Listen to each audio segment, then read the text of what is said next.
आज हामी एउटा यस्तो पौराणिक कथाको बारेमा कुरा गर्दैछौँ जसले के देखाउँछ भने कहिलेकाहीँ सबैभन्दा राम्रो नियतले पनि सबैभन्दा ठूलो विनाश निम्त्याउन सक्छ। साँच्चै यो कथाले एउटा गहिरो प्रश्न सोध्न बाध्य बनाउँछ, के असल हुनु मात्रै काफी छ त? ल आउनुहोस् एउटा पहिलीबाटै सुरु गरौँ न त। सोच्नुहोस् त, एकजना यस्तो हिरो छ जो सबैलाई बचाउन चाहन्छ, तर ऊ आफै नै सबैको लागि सबैभन्दा ठूलो खतरा बनिदिन्छ भने कस्तो होला? मतलब के हुन्छ होला यदि सबैभन्दा महान योद्धा नै सबैभन्दा ठूलो खतरा साबित भयो भने? ल सबैभन्दा पहिले त हाम्रो कथाको मुख्य पात्र बर्बरिकलाई भेट्यो। उनी एक यस्ता योद्धा थिए जसलाई कसैले पनि हराउन सक्दैनथ्यो। भनौँ न, शक्ति र साहसको एउटा साक्षात प्रतीक। अब बर्बरिकको शक्ति कस्तो थियो भने उनीसँग यस्ता दिव्य वाणहरू थिए जसले उनलाई अजेय बनाएको थियो। उनी महाभारतको त्यो ठूलो भीषण युद्धमा भाग लिन तयार थिए। एकातिर थिए सत्यको पक्षमा पाण्डवहरू र अर्कोतिर कौरवहरूको त्यो विशाल सेना। बर्बरिकको शक्ति त यतिसम्म थियो कि उनले चाहेको भए एक्लैले पुरै युद्धको नतिजा नै पल्टाइदिन सक्थे। अनि हो, यहीँनिर बर्बरिकले एउटा प्रतिज्ञा लिए। सुन्दा त एकदमै पर्फेक्ट लाग्ने प्रतिज्ञा, जुन निष्पक्षता र न्यायमा आधारित थियो। उनले के घोषणा गरे भने, म सधैँ कमजोर पक्षबाट लड्नेछु। सुन्दा कस्तो महान र आदर्श विचार है? तर के यो साँच्चै त्यति नै सरल थियो त?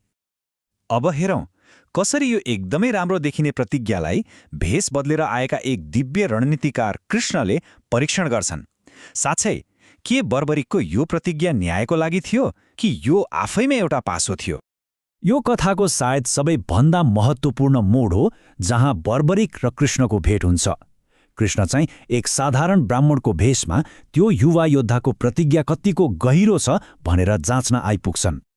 र पुरै कथाको सार नै यही एउटा सरल तर अविश्वसनीय रूपमा गहिरो प्रश्नमा टिकेको छ। कृष्णले सोध्नुहुन्छ, यदि तिमी लड्ने नै भयो भने कुन पक्ष रोज्छौ त? यो एउटै प्रश्नले बर्बरिकको आदर्शवादलाई सिधै चुनौती दिन्छ। ल अब कृष्णको तर्कले कसरी बर्बरिकको प्रतिज्ञामा लुकेको त्यो घातक कमजोरीलाई बाहिर निकाल्छ त्यसबारे कुरा गरौँ। किनभने यो तर्कले के देखाउँछ भने कहिलेकाहीँ हाम्रा आफ्नै सिद्धान्तहरू नै हाम्रो विनाशको कारण बन्न सक्छन्। यो नै हो कथाको सबैभन्दा ठूलो विरोधाभास। कृष्णले सम्झाउनुहुन्छ, यदि बर्बरिकले पाण्डवहरू जो त्यति बेला कमजोर थिए को पक्ष लिएर लड्न थाले भने के हुन्छ? कौरवहरू तुरन्तै कमजोर भइहाल्छन् अनि उसको प्रतिज्ञाले उसलाई कौरवहरूको पक्षमा जान बाध्य पार्छ।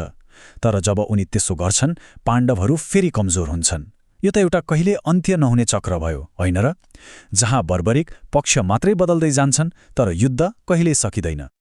यसको मतलब के भयो भने बर्बरिकका वाणहरूले उनको प्रतिज्ञाको पालना गर्दा गर्दै आखिरमा दुवै सेनालाई सखा पार्नेछन्।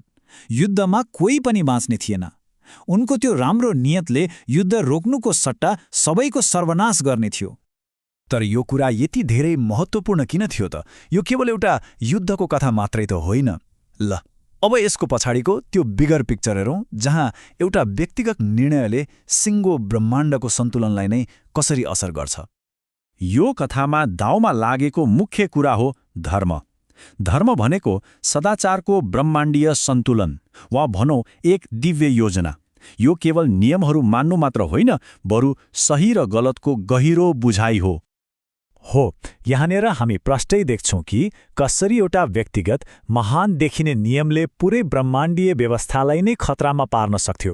बर्बरिकको प्रतिज्ञाले त केवल तत्कालको कमजोरीमा मात्र ध्यान दियो, तर त्यसपछिको ठूलो सन्तुलनलाई पुरै व्यवस्था गर्यो।